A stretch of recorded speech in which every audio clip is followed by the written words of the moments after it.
Another election day in the books, and this one had a whole lot of surprises and interesting storylines. We'll take a closer look at what happened and where we go from here.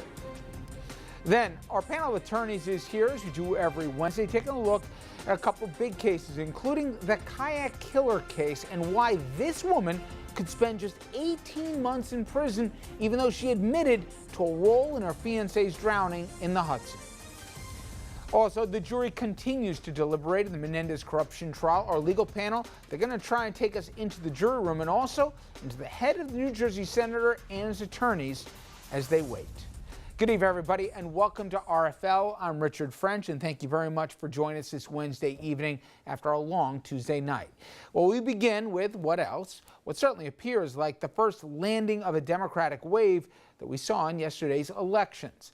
Now, if you were with us on Files 1 News last night, you saw it happen live in real time. That is, our reporters caught Democratic wins in Nassau and Westchester, New Jersey, as well as New York City. Now, we'll get the wide-angle view in just a couple minutes, but first, let's dig into some of the notable results from across our region last night, and we had more than a few surprises. And for that, let's bring in our senior political correspondent, Andrew Whitman. Andrew. Well, Rich, in the 2017 elections, you could argue that suburban flight, or rather in 2016, suburban flight from Democrats to Republicans led to the election of Donald Trump. If that's true, then last night saw those suburban voters flip back, especially across most of our heavily suburban region. Let's begin on the county level, where voters in Nassau County elected Democrat Laura Curran as their executive. Republican Jack Martins, who was still contesting the outcome into this afternoon, has now conceded. It's just the third time a Democrat has won that position since 1938, a position that's been in Republican hands since the Republican wave election of 2009. Similar story with a much bigger margin in Westchester, where Democrat George Latimer defeated two-term incumbent Republican Rob Astorino by a 14-point margin. Latimer will become just the third Democratic executive in Westchester since 1939. His win also reverses the county's 2009 Tea Party-fueled lean to the right. What's more, three sitting Republican county legislators in Westchester lost last night, returning control of the county board to Democrats for the first time since 2014. Now, two Democrats had broken ranks or joined forces with Republicans to take leadership of the board in a fashion similar to the IDC Democrats in the state Senate. That appears to have been reversed. Finally, to Rockland County, where you can call it an impressive loss for the Democratic candidate, Attorney Maureen Perrette, who was running for office for the first time.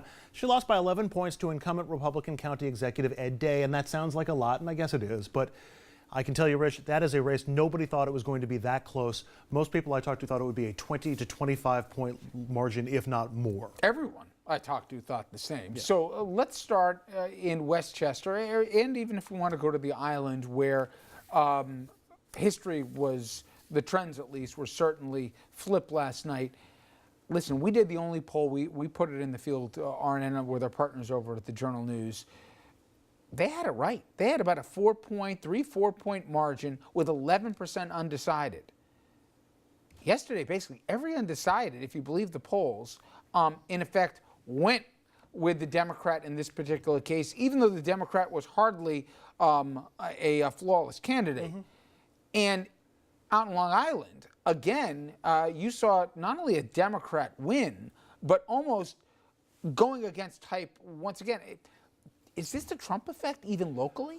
I think it has to be, and that's certainly something that we have to consider, especially given other results that we saw around the region and around the nation, and we'll get into some of those in some detail. Look, you and I have been talking that this was going to be a turnout election, that it was all going to, if Democrats could get to the polls and if there was greater turnout, that would tip the balance. Remarkably, in Westchester and Nassau, the turnout difference wasn't that enormous. It went from 33 to 34.5% in Westchester. 4 years ago in Nassau, it was 29%. Last night, it was 29% in Nassau. So clearly some people flipped. People who had voted Republican in these local races flipped. Now, were there local reasons for that? Sure, there certainly could be local issues. The gun show in Westchester, corruption with Ed Mangano in Nassau County and the Skeloses. But the sense that I get is that some people who were either, independents or even some Republicans who had voted for Republican candidates 4 years ago in these races flipped. And the Trump effect was likely a big part of the reason why. There were more people who turned out in both counties. But and we'll talk about this more, but if you were even a county exec, you were pressed throughout this campaign with, do you support Donald Trump on this, that, or the other thing? I remember, Astorino was pushed throughout on some of the president's positions, when in reality, the county exec's going to have very little, if anything, to do with national policies, even sometimes statewide policies. But nonetheless, they had to answer the question. They had to do that kabuki dance where you don't want to tick off the base, so you don't want to criticize the president too much. That's still popular with at least that portion of it. But on the flip side, for any undecided person out there, you're almost giving them, accelerant onto the fire as to why not to vote for you. I think that's what played out last night. Well, it was an issue in these county executive races, and it will be an issue in congressional races next year, because in all of these cases, the Republicans who are on the ballot sort of distanced themselves, but not a lot, from President Trump. It was a lot of, well, he's the president, and I support some of the things he does, and when he does stuff that I don't like, I criticize him. That's going to be the real quandary. We're going to come back to this point time and again, I think, throughout this broadcast in the next couple of weeks. How far do you distance yourself from President Trump? Go too far as a Republican, you'll be primaried out and you'll lose that challenge. My belief is, I think after last night, people aren't going to straddle this anymore. They're going to take the shot to go after and say they're not with Trump here and risk the downside. Depends on where you are, what your county or your district is. But I think in our viewing area, I think that's approach we'll see in the next 12 months more Republicans take. All right, let's get to the gubernatorial level. Most of the national attention last night went to that Democratic race in that race in Virginia where the Democrat won. But the race to succeed Chris Christie in New Jersey, that also merits a look back as well.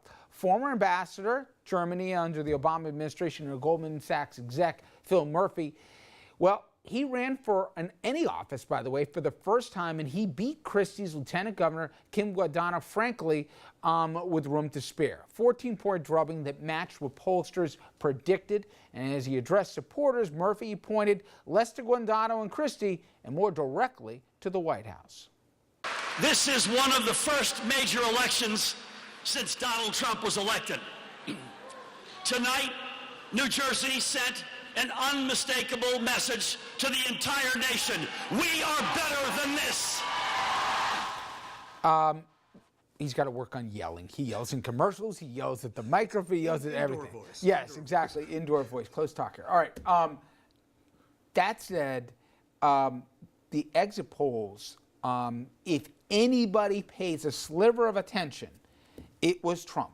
It was Trump in New Jersey. It was Trump in Virginia. 40-something% of the electorate said it played a big factor in how they voted, and overwhelmingly, more than 2-to-1, sometimes 3-to-1, that wasn't good news for the Republican here, that they'd be saddled with being of the same party as Trump. But my gosh, talk about a legacy that ended with a thud. I just want to remind folks, Chris Christie, okay, let me take you back to 2012. We, as a region, certainly were bombed by Hurricane Sandy here, and we were dealing with the after effects. Chris Christie, popular to that point, became the most popular governor in America when he decided, with President Obama, to basically tour the wreckage here and ask the president directly for help. They stood shoulder to shoulder. He was criticized by Republicans, but at the end of the day, at the end of that, he had a 77% approval rating. Now, and I know Andrew knows the answer, his approval rating, and that was back then, that was then, as they say. Let me tell you what this is now. He's sitting at less than 20% approval. And by the way, that was before he did this. He couldn't even go out to vote yesterday without deciding to get into it with one of his constituents. This was your governor, if you're in New Jersey, and after he cast his vote, I guess supposedly, for Kim Guadagno. Oh, they'll get to the clip, I assume, at some point here. But anyway, Andrew. You can play that clip in your head. Thank you very much. Just imagine Chris Christie really in any interaction that he's had with any constituent all the way through. At one point, someone told me, if you get that clip, but the point was, he decided to ream out a voter, and he said, yeah, this is a joy of my life representing people like you. Talk about, going out the way that you deserved it. Here's the part that gets me even more, and I'll take you back even further in New Jersey gubernatorial history. Chris Christie got elected because the last Democratic governor from New Jersey, who, by the way, has a history of Goldman Sachs, tanked the state's economy so badly that it opened the door for Christie to absolutely roll through. And then, of course, I'm talking about John Corzine. That the state would elect an unelected, never run for office Goldman Sachs executive again just 8 years later gives you some idea of the pushback against both Christie and against Trump. And Christie and Trump really are born of the same cloth, if you think about it, from their personality and you would call politely sharp elbows, or impolitely you would call it, well, here, let's demonstrate what we got from Chris Christie yesterday. The easiest thing in the world is to stand where you stand and stand on the sidelines and critique. Run for the township committee, amend the township, and be the voice to do it. No, I know, because that's too hard. It's easier to sit here. It's easier to sit here and complain. It's serving folks like you that is really such a unique joy. It really is. You're fabulous. As are you. To that end, though, thank you very much. My God, I don't remember such a precipitous fall, obviously accelerated by Bridgegate, but nonetheless, he certainly was riding high when he thought, he might have been the running mate for Romney. He certainly drank the Kool-Aid when some people, including big donors, were trying to even talk him as an 11th hour guy to come in and be the party's nominee. He went 20 minutes when he was in Tampa. You were there at the convention before he even mentioned Romney's name as a keynote speaker. And then we get this. I was wrong. I thought that people underestimated the political skills, would take him to higher office potentially. Man, was I wrong. The self-destructive habits that he had in the beginning came home to roost. And I think that should probably be Exhibit A for anybody else like him. And I think there's somebody in Washington that kind of reminds me of his personality. You know, Dominic's and Newark covering the Menendez trial, so I'll channel my inner Dominic and remind you that Rudy Giuliani had a similar fall from grace, if you will, that the bully routine works for a while, but then when it doesn't work, you plummet in those numbers. Yep. We may be seeing that in the White House. We certainly saw it with the governor of New Jersey. And there are other examples where, again, it breaks through the noise in a campaign. It makes you something unique in the trail, I but wonder it if doesn't Bridgegate sustain. didn't happen where he'd be now, but nonetheless, you know what? I have very little sympathy. He made his own bet in this particular case, and there's 10 other examples to buffer your argument. By the way, last point on Kim Guadagno, she wasn't going to win last night.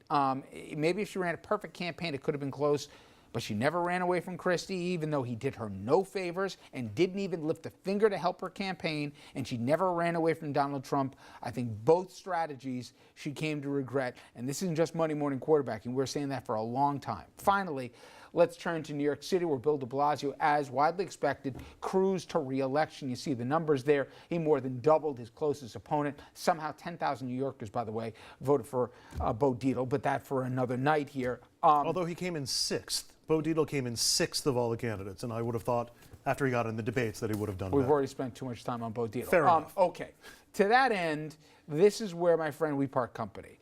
Well, I don't know. We do. Okay. As it comes to Bill de Blasio, you believe that his margin of victory, more than when he won 4 years ago against then Joe Lhota, the candidate, in some way, shape, or form, validates him and gives him a mandate going forward. A mandate in New York City, a mandate to push through what his 3K proposal is, which is universal pre-K for 3-year-olds, to continue his work on affordable housing and street safety and that sort of thing.